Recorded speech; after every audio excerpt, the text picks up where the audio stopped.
네, 마감 스퍼트 이어가겠습니다. 지금 분위기 자체가 지수가 또 하방을 그리다 보니까 밀리면 사야지 하셨던 분들은 오늘 사도 되는 거 맞아? 다시 고민 구간에 접어들게 하지 않았나 싶습니다. 이럴 때일수록 현명한 전략이 필요할 것 같고요. 퍼스트프라임 리서치 이동근 대표, IS의 경제연구소 차영주 소장님과 함께하겠습니다. 두 분 어서 오십시오. 안녕하십니까. 예, 반갑습니다.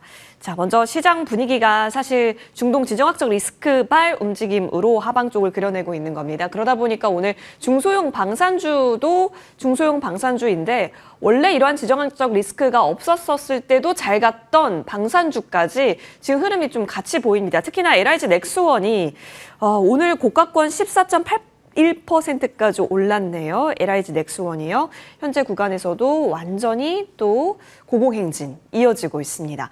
LIG 넥스원, 사실 방산 빅4를 우리가 골고루 살펴봤었던 것 같아요. 이 시간에. 결국에는 서로 돌아가면서 신고가 랠리가 이어가고 있는 거다. 이런 측면에서 봐야 하는 걸까요? 특별하게 LIG 넥스원을 봐야 하는 이유가 따로 있는 건지도 궁금하네요. 이동근 대표님. 사실 이제 방산주들의 상승은 오늘 뭐 어느 정도는 뭐 그 말씀하신 그런 이제 이스라엘과 이란 간의 이제 향후 이제 어떻게 될지 모르지 않습니까?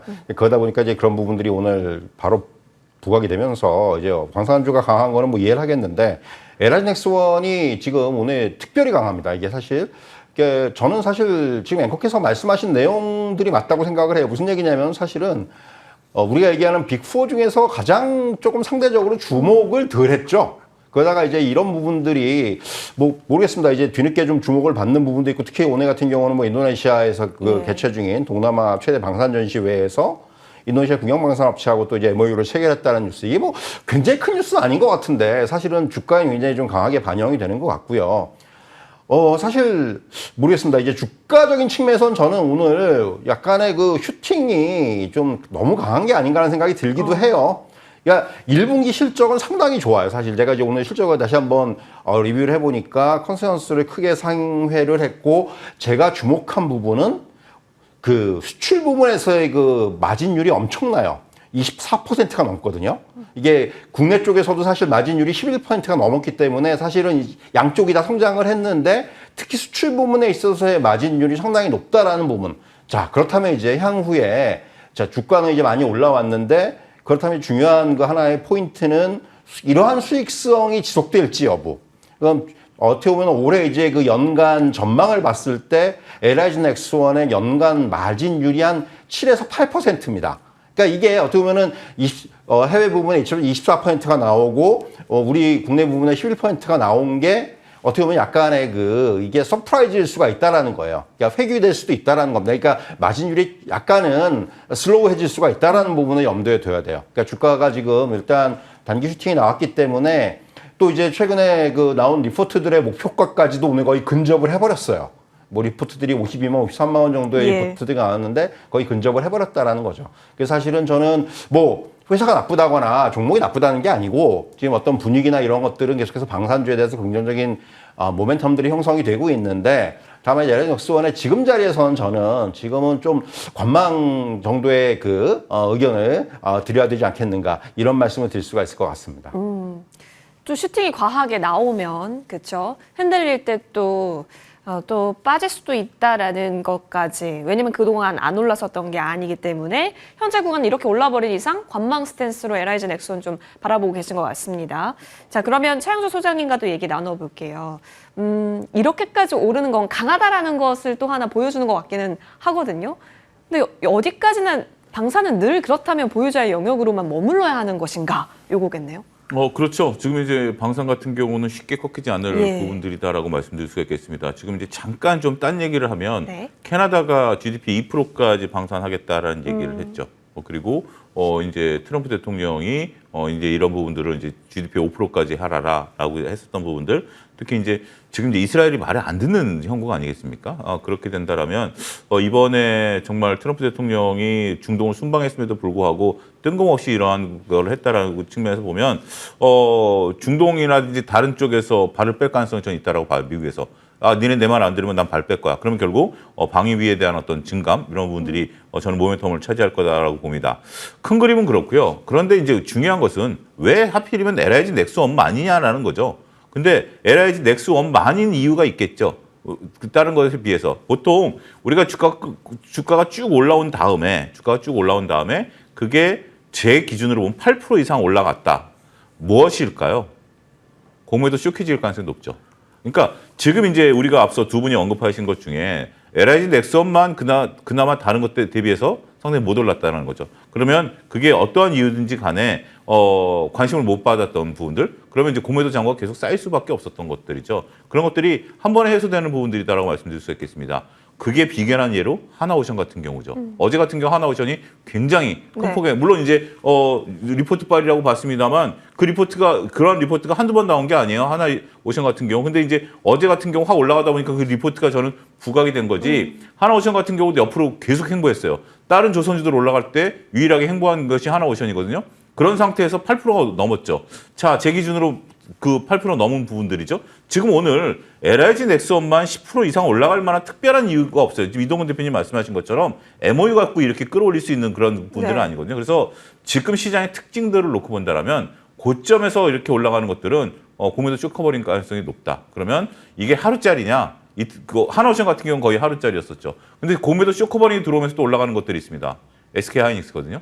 SK하이닉스 같은 경우는 지금 하루짜리가 아니죠. 22만 원, 제가 MTN에서도 개장인 건 계속 말씀드렸던 것이 22만 원 넘으면 쇼키즈 들어옵니다. 개인들 물량 들어옵니다라고 MTN에서 계속 말씀드렸거든요. 결국 그 갭으로 계속 떠서 올라가는 거잖아요. 그러니까 시장의 하나의 특징으로 보자고요. 자, 지금 지정학적 리스크에 대한 부분들, 이 부분은 이제 부각된 건 맞습니다만 이란이 움직이지 않는 한 이 부분은 지금 주말 사이에 꺼지는 불씨가 될 수도 있어요. 여기서 주말 사이에 불을 붙이는 것은 이란이 주말에 확 참전을 하느냐 여부예요. 그렇지 않다라면 꺼진 불씨가 될 가능성이 있는데 여기서 놀란 가슴에, 그러니까 소뚜껑 보고 놀란 가슴 이런 것처럼 지금 만약에 여기서 이란이 반응을 한다? 방산주는 어떻게 될까요? 날아가는 거죠. 그러면 공매도 친 입장에서는 오늘 쇼키치가 들어와 줘야죠. 그게 대표적으로 LIG 넥슨이다. 저는 그렇게 정리를 하도록 하겠습니다.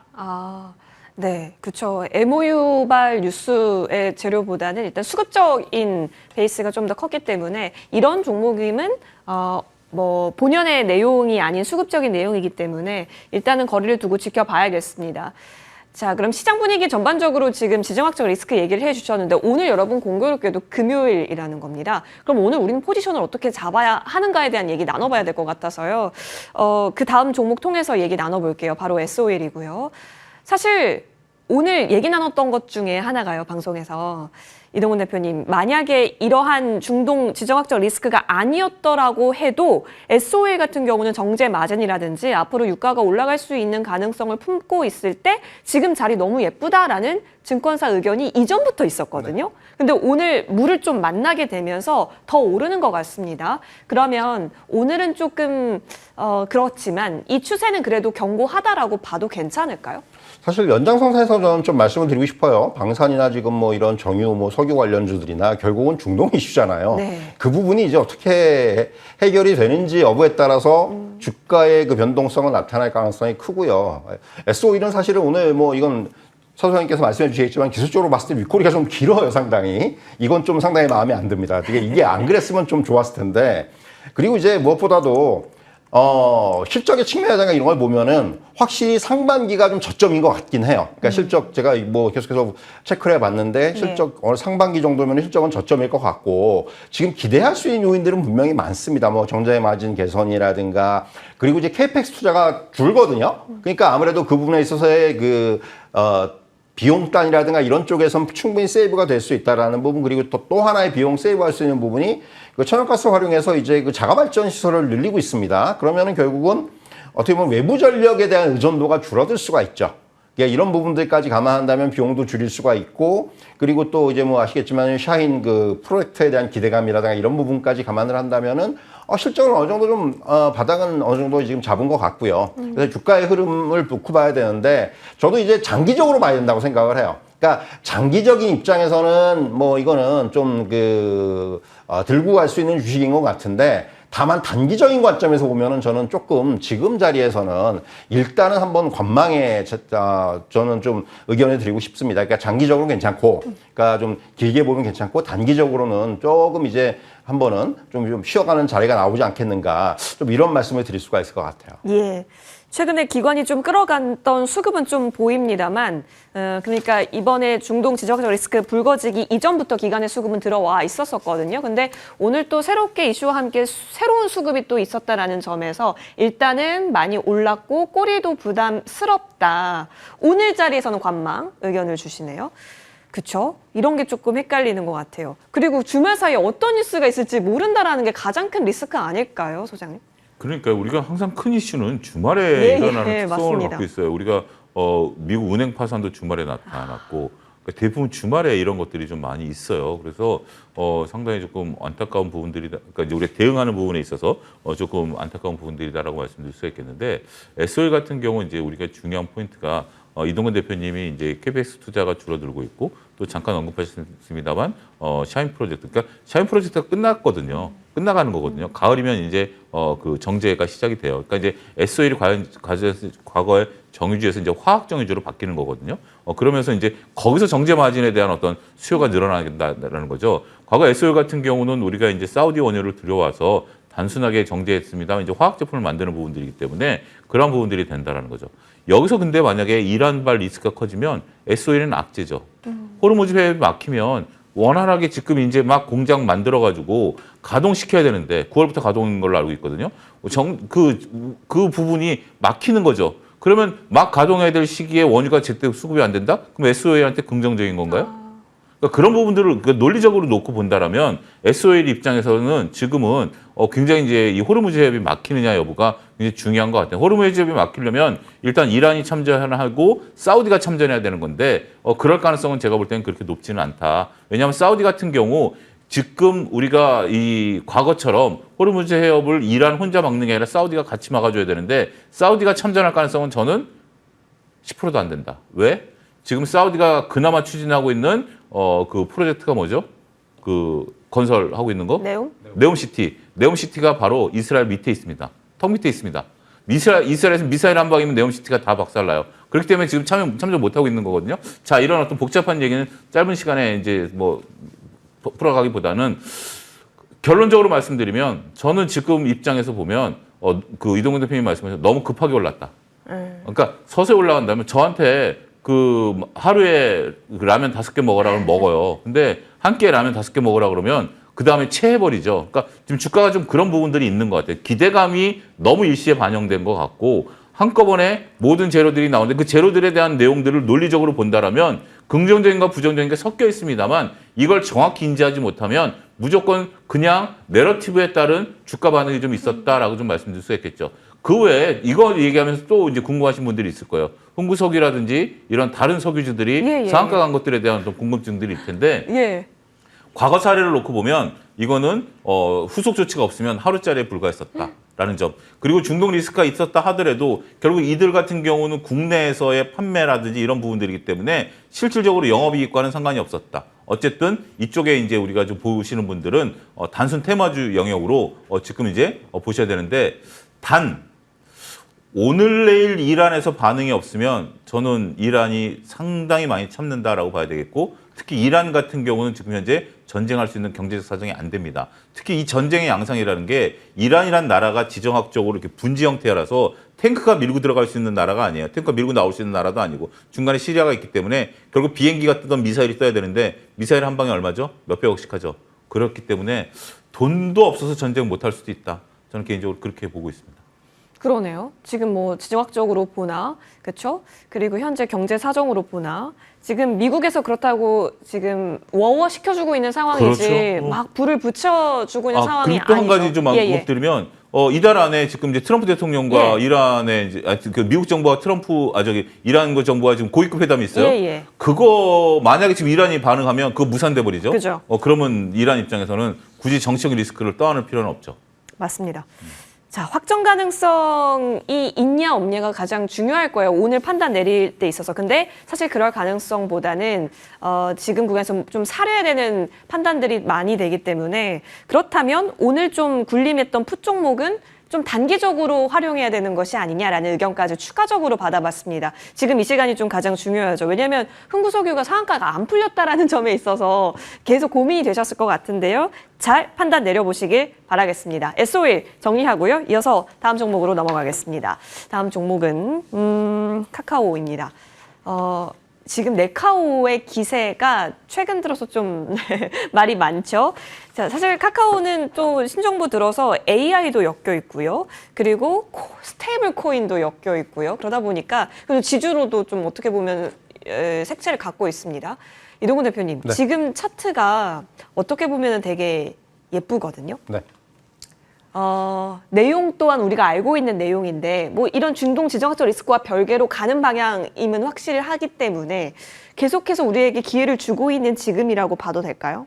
사실 이제 저는 카카오의 상승은 네. 사실 최근에 가장 카카오를 끌어올린 가장 기본적인 그 근원에는 너무 바닥에 있다라는 게 거기서부터 출발했다고 생각을 해요. 주가가 사실 뭐 낮다. 이제 거기다가 이제 스토리를 붙이는 건 결국 이제 AI죠. 예. 하반기에 결국은 뭐 카카오도 그렇고 네이버도 그렇고 이제 AI와 관련된 사업들을 본격적으로 할 것이다라는 기대감들이 거기 이제 플러스가 되면서 사실은 주가를 끌어올리는 측면이 있다고 생각을 하고요. 오늘 같은 경우는 사실은 아침에 주가가 강했어요. 근데 그건 이제 지금 나오는 것처럼 남양주에 또 AI 허브를 구축하겠다. 신정부 들어서 거의 대규모 투자를 처음 발표한 기업이 카카오라고 생각을 해요. 그래서 이제 특히 정부의 어떤 그런 AI 관련된 생태계 조성이라든가 AI에 대한 대규모 투자라든가 이런 부분들과 연계가 돼 있기 때문에 사실은 그 부분이 조명을 받았는데 근데 주가는 아침보단 지금 또 많이 밀려 있는 상황이죠. 그러니까 어떻게 보면 이게 뉴스에 좀 어떤 세론이 나오는 또 이러한 모습들도 연출이 됐고요.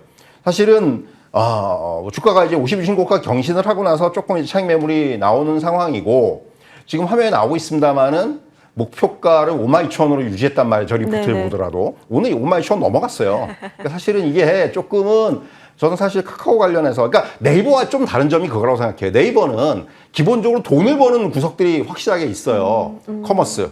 돈 많이 벌어요, 지금. 이제 계속해서 이 커머스의 수익은 좋아지고 있습니다. 최근에 뭐 컬리하고의 어떤 그 업무 협약도 그럴 뿐더러 지금 네이버 플러스를 통해서 뭔가 이제 수수료라든가 이런 부분 정책을 확 바꿨기 때문에 그런 부분들이 수익으로 이루어지니까 베이스에 그런 수익을 깔고 간단 말이에요. 그래서 사실 네이버가 주가는 상대적으로 이제 슬로우하게 가죠. 오히려 저런 차트는 굉장히 좀 좋아 보여요. 네이버 같은 경우는 저는 좋은데 카카오는 너무 단기적으로 이 앞에서 말씀드린 대로 이 워낙 못 올랐기 때문에 급하게 올랐어요. 이런 것들이 부각이 되면서 그리고 또 이제 어떤 그 새로운 정부에 대한 기대감들이라든가 이런 부분 반영이 됐는데 그래서 사실 저는 지금 자리에서는 솔직히 그러니까 고민을 좀 했는데 그래서 지금 여기서는 일단 한 번은 뭐 최근에 들어가신 분들이라면 수익이 좀 나셨을 테니까 예. 한번 매도를 하시고 다시 보는 것도 하나의 전략이 될 수도 있겠다. 그런 말씀을 좀 드릴 수가 있을 것 같아요. 정리한다면 일단 여기서는 붙는 거는 좀 거리를 두자 의견이시네요. 이동훈 대표님 그러면 네이버가 더 낫다는 판단으로 이해해도 괜찮을까요? 사실 이제 제가 지난주 지난주 초쯤 됐을 겁니다. 근데 어떤 분이 네이버 카카오를 물어보시더라고요. 둘 중에 뭐가 낫느냐. 네이버를 말씀드렸죠. 그리고 욕을 엄청 먹었어요. 그때부터 카카오는 날아갔는데 네이버도 올랐는데 그 상승폭이 비교가 안 되니까. 근데 이제 저는 네이버를 말씀드린 이유가 그거죠. 앞에서 말씀드렸지만 결국은 네이버는 좀 장기적으로 이건 뭐 하루에 뭐 10%가 오르진 못하겠지만은 좀 이제 우상향을 할 수 있는 앞에서 말씀드린 그런 여건들 때문에 그런 게 아닌가라는 이제 그런 논리 때문에 네이버를 말씀드렸던 거고요. 이게 두 종목을 놓고 저는 비교하자면 지금도 네이버를 사실은 좀 더 점수를 주고 싶은 게 사실이에요. 알겠습니다. 그 기조에는 변함이 없다. 의견 정리하고요. 카카오 같은 경우는 일단 올라와 있기 때문에 만약에 아래에서 잡으셨다면 끊어가도 나쁘지 않겠다. 판단 주셨고. 자, 그쵸. 멀리서 보면 진짜 많이 내려와 있습니다. 그래서 가는 거다라고 한다면 다른 종목 볼 거 많거든요. 근데 우리가 카카오에 주목하는 이유는 AI 때문인 건 맞기는 합니다. 내러티브가 살아있다라는 점. 기술적으로 봤을 때는 그러면 문제가 없는 건지요? 카카오를 바닥권에서 몇 차례 언급을 좀 드렸고요. 네. 그 차트가 먼저 움직인다라는 거. 그 다음에 이제 4만 원대 이제 초반에 말씀을 드렸고, 그게 이제 AI가 붙으면서 올라가면서 긍정적인 모멘텀을 계속 유지해 왔습니다. 근데 지금 상태에서 놓고 보면 우리가 이제 많은 이제 카카오에 대해서 긍정적인 얘기를 하죠. 그리고 이제 그 카카오가 이제 올라갈 때가 됐다. 왜? AI와 관련된 거니까. 더군다나 이재명 정부가 이제 이런 부분들을 긍정적으로 보고 있으니까 이제 올라갈 때가 됐다. 그런데 왜 차트가 자꾸 음봉을 만들까요? 고점에서. 그러니까 이런 부분들이 중요하다라고 봐요. 그러니까 결국 시장 참여자들의 입장에 있어서는 카카오가 바닥에서 올라올 때는 야 이거 자꾸 속임수 아니야? 이때도 속임수, 이때도 속임수, 이번에도 속임수 아니야? 라는 부분들이 있었죠. 하지만 45,000원 고점을 뚫어주면서 새롭게 나면서 사람들이 이제는 AI가 붙었어. 이제는 AI가 붙었으니까 사야 돼라고 하는데 왜 자꾸 음봉이 나오죠? 더군다나 이 음봉이 나오는 시점이 어디냐면 단기간에 급등한 거와 이동평균선과의 거리를 벌려놨다라는 겁니다. 따라서 지금은 단기적인 조정이 있어야 되는 시점이에요. 그 조정이 옆으로 횡보하는 조정이 가장 베스트고요. 그렇지 않다라면 이동평균선이 올라올 때까지 주가 조정이 좀 필요한 다음에 올라갈 가능성이 있다는 거죠. 그나마 다행스러운 것은 거래량이 많지 않다라는 겁니다. 거래량이 많지 않다라는 것이 그렇기 때문에 예. 지금 입장에서 본다라면 저는 이제 관망 의견을 드릴 수밖에 없을 것 같아요. 이런 상황에서 좋다라는 것은 알겠는데 우리가 누구든지 좋다라는 것을 알 때는 주가가 자 이제 와서 건설주 사야 돼요? 라고 얘기하면 뭐라고 대답하시겠습니까? 무섭네요. 근데 제가 건설주를 MTN에서 얼마 전부터 얘기했죠? 2달 전부터 얘기를 했었죠. 그런 부분들을 보면 그럼에도 불구하고 건설주도 지금 아직까지 살아있는 것이 상당히 무서운 그런 부분들이죠. 카카오도 저는 초기 모양인 것은 인정을 합니다. 초기 모양인 것은 인정을 하지만 카카오가 과거 이제 우리가 동학개미운동 때랑은 좀 결이 다른 건 뭐냐면 동학개미운동 때는 이게 F나기 전에 10만 원서부터 70만 원까지 갈 때 매물대가 없었죠. 왜냐하면 10만 원을 5년 동안 행보했었으니까. 근데 지금은 올라갈 때마다 매물대를 두드려 맞는 거죠. 그런 부분들을 극복하는 부분들을까지 감안하려면 AI만 갖고는 안 돼요. 왜냐하면 AI는 기대감이니까. AI가 지금 이동근 대표님이 말씀하신 포인트는 그거예요. 카카오가 나쁘다라는 게 아니라 카카오는 아직까지도 기대감만으로 올라가는 거죠. 근데 그 외에 기대감은 없지만 진짜 돈 버는 것은 누구다? 네이버다라고 이제 관점으로 말씀하신 거니까 그 관점인 거고요. 그렇지만 나는 AI에 대한 기대감, 결국 우리가 정말 AI는 카카오라고 보시는 분들은 카카오를 보셔도 저는 상관없다라고 봐요. 그 대신 내가 카카오를 바라볼 때 어떤 관점으로 바라보고 네이버를 바라볼 때 어떤 관점으로 바라보느냐라는 개념인 거죠. 저는 둘 다 제 개인적인 의견 둘 다 중립입니다. 아직까지는 둘 다 중립인데 일단 지금 저는 오히려 카카오 쪽에 조금 무게 중심은 좀 있어요. 다시 반등세를 나타낼 때는 그래도 센 애가 세니까 먹어본 놈이 먹어본다고 센 애들이 더 움직일 가능성은 단기간에 있어요. 근데 조금 쉬어주면 저는 뭐 다음 주 정도? 다음 주 후반이면 오히려 카카오 쪽이 조금 더 나을 수도 있겠다. 개인적인 의견 말씀드리겠습니다. 어떤 키워드에 주목하느냐에 따라서 네이버를 바라볼 것이냐, 카카오를 바라볼 것인가는 좀 다를 수도 있겠습니다. 두 분 의견 좀 멀리 지금은 떨어져서 보자와 일정 부분 좀 올랐으니까 내려왔을 때 보자 등등 기회는 활용할 수 있다 등등 여러 코멘트 받아봤습니다. 카카오 봤고요. 저희 반도체 가보겠습니다. 삼성전자 결국에는 또 6만 전자 터치 후 내려가는 건가? 그럼 우리는 또 매수를 기다리면 되는 건가? 사실 간단하게 생각해보면 이런 것도 있는데 여러분 내용이 추가된 게 있습니다. 일단 엔비디아 퀄테는 자꾸 미뤄지고요. 자꾸 안 좋은 소리가 나오는데요. AMD와의 손잡는다라는 뉴스는 새롭게 나왔습니다. 이건 어떤 사이즈로 평가를 하십니까, 이동훈 대표님? 사실 이제 오늘은 지금 엔비디아의 AMD의 문제가 아니고요. 네네. 오늘은 사실 시장? 또 가전 쪽에 대한 네네. 관세 문제예요, 그죠. 사실은. 철강. 이게 사실 삼성전자 가전의 비중이 사실은 전체에서 차지하는 비중을 생각할 게 아니고 지금 나오고 있지만은 뭔가 악재가 이렇게 또 그러니까 시장이 지금 오늘 이렇게 장이 안 빠졌다면 모르겠어요. 근데 이게 하필이면 또 장이 빠지는 국면이었고 삼성전자라는 종목의 특성은 또 시장과 연동이 되는 부분이 분명히 있는 데다가 어쨌든 간에 최근에 SK하이닉스와 비교하면 오른 것도 아니지만은 올랐단 말이에요. 6만 원까지. 그러니까 이게 SK하이닉스가 신고가 부근까지 갔는데 삼성전자는 겨우 6만 원 왔다고 해가지고 다들 조금 좋아하셨을 텐데 좀 안타깝게도 저도 사실 이번에 6만 원 넘었을 때 이번엔 좀 뚫어주나 했는데 결국 못 뚫어줘요. 이게 참 안타까운 거예요. 어떻게 보면 이게 굉장히 안타까운 거고 관세 이슈가 사실 일기 때보다 가전제품 관련된 관세 압박 수위가 좀 높습니다. 사실은 이게 아시겠지만은 이게 가전제품이 문제가 아니고 수입산 철강으로 만든 가전제품이거든요. 그러니까 철강 함량 기준으로 따져가지고 관세를 매기겠다는 얘기예요. 와, 이건 굉장히 이거 참 신박한데 상당히. 어쨌든 간에 이거는 LG전자나 삼성전자 입장에서는 굉장히 좀 상당히 영향이 있죠. 예. 그러니까 지금 일기 때도 그것 때문에 뭐 공장 많이 옮기고 했는데 결국 지금 그 중장기적으로 봤을 때 이게 북미 쪽의 어떤 그런 이 양산 부분을 갖다가 많이 늘려야 될 수밖에 없는, 아니면은 가격을 인상하든지. 그러니까 그 가격 인상 얘기도 나올 수가 있을 것 같아요, 향후에는. 물론 이제 그거는 뭐 봐야 되겠지만은, 그러니까 또 하나는 저는 그렇게 생각해요. 그러니까 과연 이게 이제 23일부터로 지금 시한이 돼 있는데 이게 최종적으로 이렇게 될까라는 생각이 들긴 해요. 왜냐하면은 이거는 미국 소비자들한테 굉장히 그 직접적으로 전가가 될 수가 있거든요. 그러니까 어쨌든 간에 우리나라 뭐 LG전자든 삼성전자든 간에 가전제품의 그 레벨은 굉장히 높습니다. 아시겠지만 이제 가전은 거의 세계 수준이에요. 그렇기 때문에 그런 부분들을 감안한다면은 저는 약간의 그 의구심이 들기는 하는데, 어쨌든 간에 시장에서 반응은 이렇게 나타나고 있고, 그러니까 여기서 중요한 건 이제 요건 이제 차 소장님이 잘 말씀해 주시겠지만은 지금 결국은 삼성전자에 끌어올린 거는 외국인이에요. 예. 어쨌든 간에.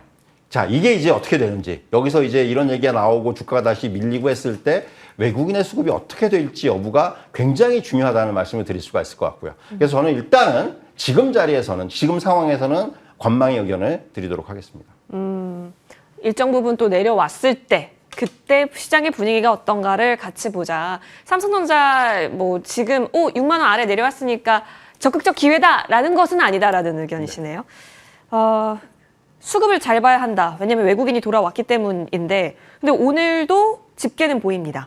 외국계 쪽에서 집계는 보여요. 물론 오전이 좀 더 강하다가 오후장 넘어가면서 소강 국면이긴 한데, 그래도 외국계 쪽에서는 담고자 하는 시선 또한 나타나네요. 워낙 시장도 섞여 있고요. 삼성전자는 사이즈가 크다 보니까 코리아 대표 종목이기도 하고. 근데 이런 내부적 이슈까지 가전 쪽의 이슈까지 있다고 한다면 좀 셈법이 복잡해지는 겁니까? 복잡해지죠. 지금 이제 6만 원 밑에서 매수는 긍정적일 수 있겠죠. 뭐 서두르지만 않으면. 네. 근데 지난 작년 10월 이후에 8개월째 지금 마음고생하고 계십니다. 밀리지는 않았습니다만 6만 원 밑에서 사셨던 분들은 계속 제자리예요. 그 사이에 건설주 2배 났고요. 증권주 3배 났고요. 그다음에 방산, 조선 어마어마하게 올랐죠. 예. 그런 것들을 한다라면 정말 막 이게 내가 빠지는 않았지만 언제 이것을 정말 가느냐, 감나무 밑에서 감이 과연 떨어지겠느냐라는 부분들로서 보셔야 되겠죠. 냉정히 보셔야 된다라는 거죠. 제가 삼성전자에 대해서 긍정적인 얘기를 한동안 못했을 때 많은 분들이 그래도 우리나라 대장주니까 가야 되는 거 아니냐, 외국인들이 들어오면 사는 거 아니냐라는 식의 이제 말씀들이 있었죠. 뭐 다 맞는 의견입니다. 근데 제 개인적인 부정적인 의견도 조금 저는 나름대로 논리가 있다라고 생각을 하고. 근데 최근에 지금 삼성전자 움직임을 보면서 제가 좀 고민이 깊어졌어요. 왜냐하면 그래도 삼성전자는 외국인들이 들어와 준다라면, 우리 전국이 안정이 되고 환율이 안정이 되면서 전국이 안정이 되면 그래도 코리아물을 살 거 아니야? 예. 한국물을 사면 당연히 삼성전자를 사야 되는 거 아니야? 들어왔어요. 근데 6만 원 못 들었어요. 그러면 만약 삼성전자가 이번에 6만 전자를 뚫어졌다면 3,000포인트 갔겠죠. 근데 지금 삼성전자 없이 2,900까지 왔죠. 예. 동생들이 이제 잘해서 왔죠. 왜 이런 현상들이 나타날까요? 이제 8개월 동안 삼성전자를 들고 계셨던 분들이 저는 이제 지치셨다라고 봐요. 이제는 삼성전자보다는 하이닉스를 가던, 하다못해 내가 무슨 부품주를 가던 그게 낫지, 삼성전자를 그래도 영원히 삼성전자는 믿음을 배신하지 않을 거야라는 부분들에 대해서 그럼 뭘로 갈래? 자, 반도체 HBM 이제 기대감 없어. 휴대폰 매출의 30%인데 영업이익이 하자것 없어. 야, 이제 가전까지 안 돼? 이런 어떤 생각들이 냉정하게 드는. 자, 삼성전자라는 위상을 빼고 한번 생각해 봅시다. 삼성전자라는 위상을 한번 빼고 생각을 해 보십시오. 좀 냉정해져야 되는 거 아니겠습니까? 그런 것들이 주가에 나타나고 있다고 봐요. 그러면 삼성전자를 언제 사야 되느냐? 저는 오늘 반대로 생각해야 된다고 말씀드릴 수 있겠습니다. 6만 원 밑에서 삼성전자 사는 게 아니라 6만 원 안착하면 삼성전자 사는 겁니다. 제가 하이닉스 20만 원, 18만 원, 19만 원일 때 누누이 말씀드렸죠. 그때 사는 게 아니라 20만 원 안착하면 사십시오라고 말씀드렸죠. 그러고 나서 20% 수익 난 거 아니겠습니까? 그때 굉장히 오랜 기간 옆으로 횡보했었죠. 그런 것처럼 삼성전자는 이제 전환을 바꾸셔야 됩니다. 물론 자금의 여유가 있고 장기간 투자한다라면 6만 원 밑에서 모아가는 거 인정합니다. 하지만 뭐 몇천만 원 뭐 갖고 투자하시면서 삼성전자를 사야 되겠다라고 한다라면 오히려 삼성전자의 모멘텀이 생겼을 때 감나무에서 언젠가 감이 떨어진다라는 개념은 돈이 많으신 분들이 하는 거고, 지켜보고 있다가 감나무에서 감이 떨어질 것 같을 때 가서 입을 벌리는 거죠. 그게 바로 6만 원 안착에 있다. 저는 그렇게 일단 지금은 냉정히 얘기하면 오늘 또 이렇게 큰 걸 봐서 조금 부정적으로 말씀드리도록 하겠습니다. 네, 알겠습니다. 여러분 작년 11월이 49,000원이에요. 그리고 이제 58,000원입니다. 계속 횡보했죠? 그러면 이제 6만 원 올라갔을 때가 시세 초입일 수 있을까라는 가능성에 무게를 두면서 그때 바라보는 것이 포인트 잡아주신 부분이니까요. 삼성전자 봤습니다. 자, 이어서 저희 오늘 같은 시장에서도 흐름을 지키는 종목이 있습니다. 바로 원전 쪽에서 찾아보겠는데요. 한전기술입니다. 사실 두산에너빌리티 정도 그리고 뭐 BHI 그리고 태움 정도 움직였는데 한전기술이 어제 오늘 불을 뿜습니다. 10만 원을 아까 넘은 것까지 확인했는데 지금 얼마인지 볼까요? 10만 4,700원 호가 나타났네요. 장중 고점 7만 7,100원 선까지 확인이 되고 있습니다. 이거 굉장히 강하다라고 보여지고요. 체코 얘기 나왔을 때 만들었었던 윗꼬리를 뛰어넘었습니다. 월봉으로 봐도 이제 박스 상단을 돌파하는 기술적으로 굉장히 의미 있는 구간의 거래량, 거래 대금 그리고 차트 모양이거든요. 내용적으로 봐도 두산에너빌리티가 이렇게 질주하고 후발적으로 따라가는 성격으로서 바라볼 수 있는 걸까요? 사실 그런 맥락이에요. 오늘 사실 저는 장중에 조금 꺾이지 않겠는가 했는데 힘이 강해요. 더 셉니다. 그렇기 때문에 사실 이 정도로 세다고 이제 어떻게 보면은 지금 두산에너빌리티라든가 이런 종목들 중심으로 가던 것들이 어제도 이제 그런 말씀 드린 것 같은데 조금 이제 확산이 되고 있어요. 그 안에서의 어떤 그렇기 때문에 사실은 뭐 지금 특히 이제 아시겠지만 이제 SMR 쪽에서 얘기들이 좀 나오면서 주가가 이제 강세를 보이고 있고 뭐 한국형 SMR에 대한 어떤 정책적인 관심이라든가 이런 부분들이 이어질 것으로 전망이 되면서 이제 그런 쪽 맥락에서의 어떤 주가 흐름들이 이제 좀 형성되기 시작한 것이 아닌가라는 생각이 들고요. 근데 사실 저는 지금 자리에서 이게 선뜻 매수를 말씀드리기는 어려워요. 이게 6만 원에서 진 거의 스트레이트로 오늘 10만 원을 돌파했기 때문에 오히려 조금은 지금 자리에서는 설사 더 간다고 하더라도 일단 지금 보유자 영역이 아닌가라는 생각이 듭니다. 이거를 지금 여기서 수익 매수하기에는 조금 부담스러운 것이 아닌가. 이게 어느 정도 시간을 두고 천천히 조금 이제 이게 추세를 갖고 올라왔다면 모르겠는데 너무 지금 단기에 급등을 했어요. 물론 이런 재료들이 부각되면서 올라온 건 알겠는데 이런 그 상승의 어떤 기울기가 좀 지나치게 급한 것이 아닌가. 그래서 저는 지금 자리에서는 사실은 좀 관망의 의견 드리도록 하겠습니다. 관망 의견 주셨고 그러면 의미 있는 기술적인 해석은 여기서 어떤 판단 나올 수 있을까요?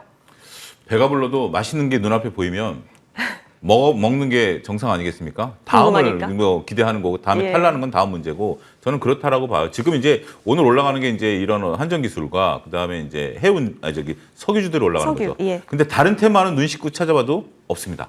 오늘은 남북경협주들이 올라갈 걸로 봤어요. 근데 아침에 초중주체가 올라가다가 다 쉬면서 저는 그동안 올랐던 테마들이 여기 응축됐다라고 봐요. 그래서 지금 이 테마로 응축된 부분들 지금 그 흥국석유가 상한가인데 이걸 가지고 내일 상한가 간다 못 간다라고 얘기할 수 있느냐 없느냐? 펀드멘탈 따지는 게 아니라 월요일에 슈팅이 한번 나올 가능성이 있죠. 더군다나 한전기술이나 뭐 이런 한전 KPS 같은 경우도 월요일에 슈팅이 나올 가능성 현재로서는 있다라고 저는 봅니다. 그래서 그것을 잘 이용해서 지금 이제 나중에 이것은 어차피 SMR이라든지 이런 부분들 원전 해체라든지 이런 것들은 시간이 걸리는 부분들이기 때문에 논리적으로 내려올 거예요. 하지만 지금 가장 센 애가 붙은 거예요. 내 눈앞에 지금 현재 잘 차려진 크랩이 하나 놓여 있어요. 배가 불러도 먹어야죠.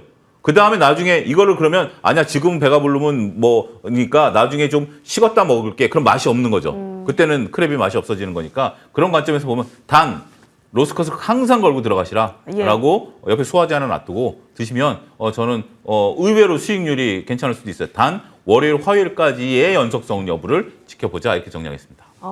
센 건 센 이유가 있다라는 관점이네요. 알겠습니다. 지금 뭐 관망으로 볼 수 있겠지만 로스컷 기준 잘 잡고 오히려 셀 때 주목해보자라는 의견 또한 있었으니까요. 한전기술까지 잘 마무리해 보시길 바랍니다. 두 분과 함께 이야기 나눴습니다. 함께해 주셔서 고맙습니다.